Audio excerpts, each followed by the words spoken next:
안녕하세요, 규레티입니다. 오늘은 큰 단원 3단원의 생활공간과 사회, 여기에서 조그만 단원 1단원인 산업화와 도시화로 인한 생활공간의 변화, 교과서는 70페이지에서 71페이지 내용을 설명하도록 하겠습니다. 우선 산업화 도시화에 대한 개념부터 말씀을 드리도록 할게요. 산업화는 농업 중심의 사회에서 농업, 그 다음에 공업, 서비스업 중심의 사회로 변화하는 과정을 얘기를 합니다. 보통 자연물 그대로를 얘기를 하는 게 1차 산업이라고 얘기하는데, 1차 산업 위주에서 공업, 서비스 중심의 2차, 공업을 2차, 제조업, 그 다음에 서비스업을 3차 산업이라고 얘기를 합니다. 즉, 이제 전체 산업 중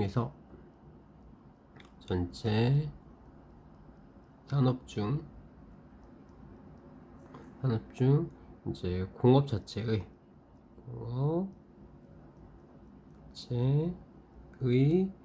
그 차지하는 비중이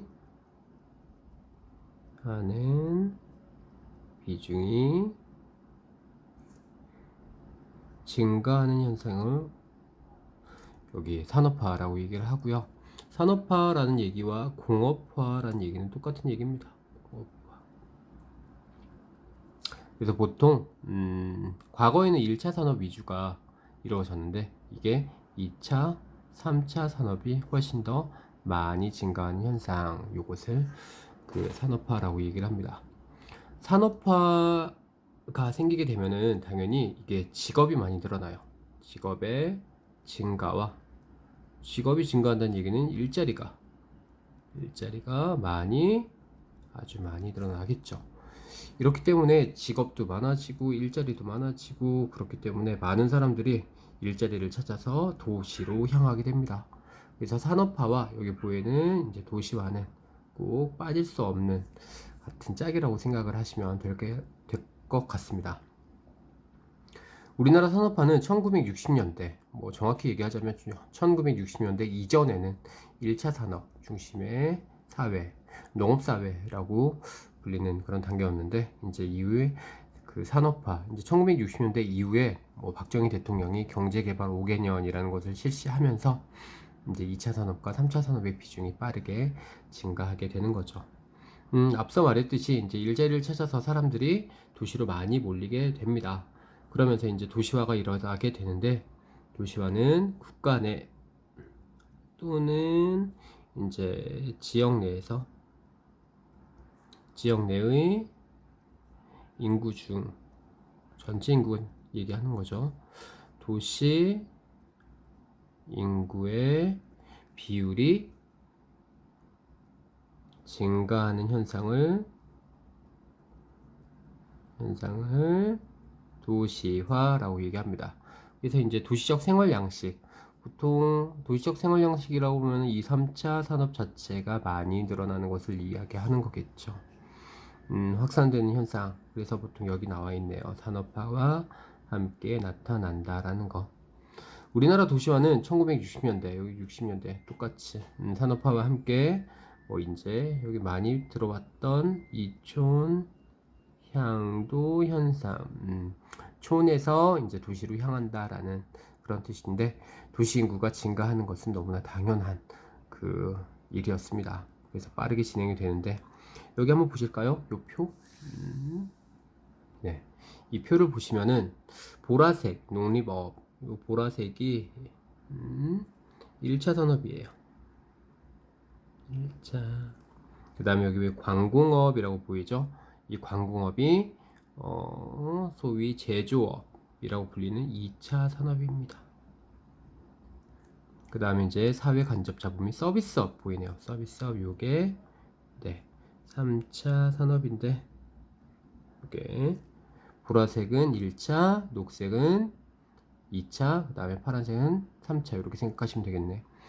이제 1차 산업 같은 경우에는 점점 시간이 가면 갈수록 점점 줄어드는 것을 알 수가 있죠. 줄어드는데, 이제 2차 산업은 63년도에 요만큼인데 급격히 아주 많이 증가하고 있습니다. 점차 증가하고 있어요. 그런데 이제 1990년대 이후에 조금씩 이제 줄어들죠. 그래서 이것을 뭐 탈산업화 사회라고 이야기하는데 이거는 나중에 한 번 더 이야기하도록 하겠습니다. 그런데 이제 3차 산업은 꾸준히 계속 증가하는 것을 알 수가 있죠. 그래서 우리나라 같은 경우에는 이런 산업 구조를 변화하고 있고, 도시화율도 1960년대는 39.1%로 시작해가지고 점차 많이 쑥쑥쑥 크더니 마침내 2010년 경우에는 여기 보이는 90.9%까지 올라갔네요.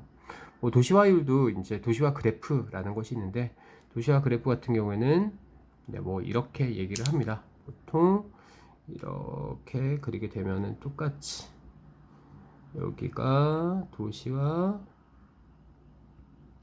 율이고요, 여기가 시간, 이렇게 본다라고 하면 보통 이렇게 S자 곡선을 그래요. 이렇게 S자. 그래서 도시화율이 가장 낮은 요 단계를 초기 단계라고 얘기하고, 그 다음에 도시화율이 가장 급격히 늘어나는 요 단계를 가속화 단계 이렇게 얘기합니다.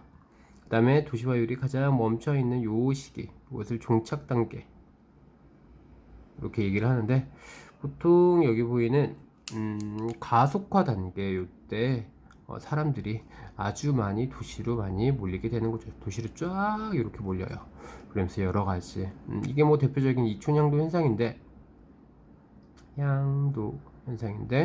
이것 때문에 여러 가지 도시 문제가 발생하게 됩니다. 뭐 도시 문제는 뭐 쉽게 생각하면은 도시 안에서 벌어지는 여러 가지 교통, 체증, 환경 문제, 뭐 도시 그 뭐 주택 문제 뭐 이런 것을 얘기를 하는데, 이거는 뒤에 조금 더 얘기를 한 번 더 하도록 할게요. 뭐 얘기 나온 김에 보통 개발도상국 같은 경우에는 이 가속화 단계가 굉장히 기울기가 가파릅니다. 이렇게 해서 갑자기 쭉 이렇게 되어 있어요. 그래서 짧은 시간 안에 사람들이 많이 몰리게 되니까 도시 문제가 많이 발생하게 되는 거죠. 그래서 일본 같은 뭐 개발도상국 같은 경우에는, 근데 이제 선진국 같은 경우에는 아주 느리게 이렇게 완만하게 진행이 됩니다. 시간이 기니까 그만큼 도시 문제 같은 경우에는 조금 더 좀 대처 방법이 있었겠죠. 그래서 이런 선진국과 개발도상국의 뭐 도시화 곡선 이것도 알아두었으면 좋겠네요. 도시로 사람들이 많이 몰리니까 이제 여러 가지 이제 지역이 많이 바뀌게 되는데, 그것을 여기 도시의 기능 및 지역 분화라고 이야기를 하였네요. 도시는 크게 세 가지로 나누게 되는데, 이게 이럴 수밖에 없는 게 사람들이 도시로 많이 몰리게 되면 이게 당연히 도시의 토지의 면적은 작아지고요. 토지의 면적은 한계가 있고, 면적에 한계가 있고 사람들은 상당히 많아지죠. 그래서 사람들은 뭐 인간은 많아지고, 그렇기 때문에 토지 자체가 그냥 도시 내에 그 여러 가지 토지 자체가 아주 집약적으로 이루어지게 됩니다. 토지 이용으로 바뀌게 돼요. 뭐 그래서 당연히 땅값, 집값, 임대료, 지대 이런 것들이 비쌀 수밖에 없는 거죠. 그러면서 이제 여기 보이는 지역 분화가 생기게 되는데, 크게 사람들이 사는 주거 기능, 그 다음에 사람들이 업무를 보거나 물건을 파는 상업 기능, 그 다음에 공업 기능, 이렇게 세 가지로 나눕니다. 주거, 상업 업무, 그 다음에 공업 기능, 이렇게 크게 세 가지로 나눕니다. 뭐 이것 말고 다른 여러 가지 뭐 녹지 공간도 있고요. 뭐 이제 뭐 여러 가지 기능들이 많아요. 그런데 이렇게 기능별로 나뉘는 요 현상을 여기 약간 나와 있는데, 이제 지역 분화라고 얘기합니다. 지역 분화. 지역 분화는 지역별로, 각각의 지역별로 이제 접근성과 그 다음에 지대가 다르기 때문에 그런 건데, 여기 보이는 접근성 잠깐 얘기할게요. 접근성은 어느 지점으로부터 어느 지역에, 어떤 지역에 도달하기 쉬운 정도를 얘기합니다. 쉬운 정도. 그래서 뭐 어떻게 얘기하냐면, 접근성이 좋다, 또는 나쁘다 이렇게 얘기해요. 또 어떤 한 지점으로부터 여기로 오는 게 좋냐 나쁘냐 이렇게 판단을 하는 거죠. 그래서 접근성이 좋으면 그만큼 여기 보이는 지대는 여기 나와 있죠. 지대는 건물이나 토지를 이용하여 얻을 수 있는 수익, 임대료 이렇게 나와 있는데, 접근성이 좋으면 그만큼 사람들이 많이 몰리니까 당연히 거기로부터 얻을 수 있는 이익도 많아지겠죠. 그렇기 때문에 임대료는 높아지게 됩니다. 뭐 지하철역 앞에 훨씬 더 비싼 임대료가 있다라고 생각하면 될 것 같아요. 그래서 이른바 여기 주거, 상업, 그다음에 업무, 공업 기능 이렇게 나누게 되는데, 가장 접근성이 좋은 여기가 이곳이 접근성이 아주 좋은 순으로 보자면, 여기가 접근성이 이쪽으로 가면 갈수록 접근성은 나빠져요. 여기 가운데가 상업, 색깔 펜으로 바꾸고, 네. 상업 및 그 다음에 업무 지역으로 이렇게 첫 번째로 나누고, 이거 하나로 그냥 묶었습니다. 이거 하나로. 그 다음에 두 번째 이제 공업 지역으로 마지막 이제 주거 지역으로 이제 분화가 되는 거죠. 그래서 요런 그래프가 나오게 되는데, 여기 보이는 요 그래프가 나오게 되는데, 이 그래프에서 여기 보이는 이 도심, 이 도심 자체가 가장 여기 보이는 여기가 접근성이 제일 좋은 곳이에요. 어느 지역으로든 갈 수가 있고 어느 지역에서든 올 수가 있는 그런 지역. 이 도심은 보통 상업 여기 업무 지역으로 이렇게 많이 쓰이고 있고요. 그 다음에 그 다음은 여기 요 면적 요만큼. 그래서 상업 업무 기능과 공업 기능에 여기 마주치는 요 지점, 그다음에 주거 기능과 공업 기능이 맞춘 요 지점을 경계로 해가지고 요 지점이 이제 이게 이제 공업 기능이 되는 것이고, 그 다음에 여기 보이는 주거 기능이 가장 넓게 이렇게 판단이 되어 있는데, 보이는 주거 기능이 되는 거죠. 그래서 크게 도시를 이렇게 세 가지로 상업, 공업, 주거 지역으로 이렇게 나누게 되는 거죠. 여기서 유의할 점이 여기 보이는 요 지점이에요. 여기 보이는 여기 마주친 요 지점, 요 두 지점. 요 두 지점은 공업 기능이 항상 여기 인접해 있기 때문에 주거 지역이나 상업 기능이 이렇게 좋은 양질의 그 지역으로 나타나기는 힘듭니다. 그래서 여기 두 지역 같은 경우에는 보통 불량 주거 지역이라고 부르기도 하는데, 이제 저소득층의 주거 지역, 그래서 이제 슬럼이 이제 형성이 되기도 하는 곳이죠. 그래서 이제 여러분들이 알고 있는 우와 저기 땅값 되게 비싸겠네 라는 그 지역들도 근처 그 외곽 지역에 가보면은 저소득층 주거 지역이 주로 나타날 수도 있다라는 거 알고 있었으면 좋겠네요. 자, 계속해서 나가봅시다. 이제 산업화 도시화로 인한 공간의 변화 이렇게 나타나 있는데, 이것도 당연히 이제 공간의 변화가 있을 수밖에 없는 거죠. 고주 공간의 변화, 여기 위에서 얘기했다시피 토지 면적이 이제 한계가 있다 보니까 당연히 이제 상당히 집약적으로 토지 이용을 이용하게 되는 거고, 따라서 엘리베이터가 발명이 되고 이제 옆으로 퍼질 수가 없으니까 점점 높이 올라가는 거죠. 거주 공간 자체는 고층 건물 나타나고요. 건물 나타나고, 그다음에 두 번째 이제 아파트 A, B, T가 등장하게 되는데, 그 아파트는 이제 학술적인 용어는 아니에요. 이것을 뭐라고 부르냐면 이제 공동주택이라고 얘기합니다. 공동주택. 그래서 이 공동주택이라고 하면 빌라, 다세대 주택 이런 것들 모두 다 포함되는 얘기니까 아파트보다는 공동주택이라는 말이 훨씬 더 낫겠네요. 그래서 토지 자체의 집약적 이용이라고 생각을 하시면 됩니다. 반대말은 촌락인데, 촌락은 아무래도 도시보다는 땅을 넓게 쓴다라고 해서 이것과 반대되는 용어에는 이제 조방적 이용이라는 얘기가 있어요. 조방적 이용 넓게 넓게 쓴다라는 거. 뭐 여기는 촌락이 되겠죠 아무래도. 촌락. 그래서 이제 주거, 업무, 상업, 교육, 여가 등을 다양한 공간 형성이 이루어지게 되는 거고요. 네, 생태 환경의 변화 이것도 얘기하도록 하겠습니다. 근데 보통 이제 도시 안에서 생태 환경 자체가 변하는 이유는 하천의 인위적인 개발이나 포장 면적 확대 뭐 이런 것이 있는데, 인위적인 개발 자체는 이게 하천이 그 과거에는 이렇게 S자 곡선으로 이렇게 되어 있었던 것을 이것을 이제 뭐 직선으로 바꾼다 이렇게 얘기를 해요. 그래서 이제 이것을 직강공사라고 얘기합니다. 직강공사라고 얘기하고, 이 직강공사에 대한 얘기는 되게 그 어떤 사람은 굉장히 찬성을 하고 어떤 사람은 반대를 하는데, 이거는 뭐 장단점이 분명하기 때문에 이건 나중에 여러분들이 알아봤으면 좋겠어요. 어쨌든 인위적인 개발은 맞으니까.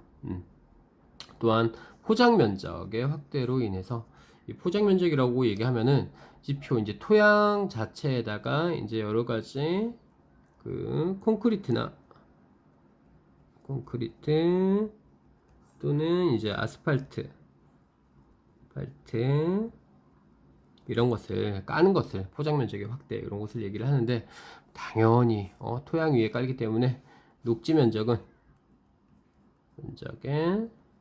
감소할 수밖에 없고요. 녹지 면적의 감소. 그 다음에 이게 홍수 위험성이 상당히 증가합니다. 홍수 위험의 증가.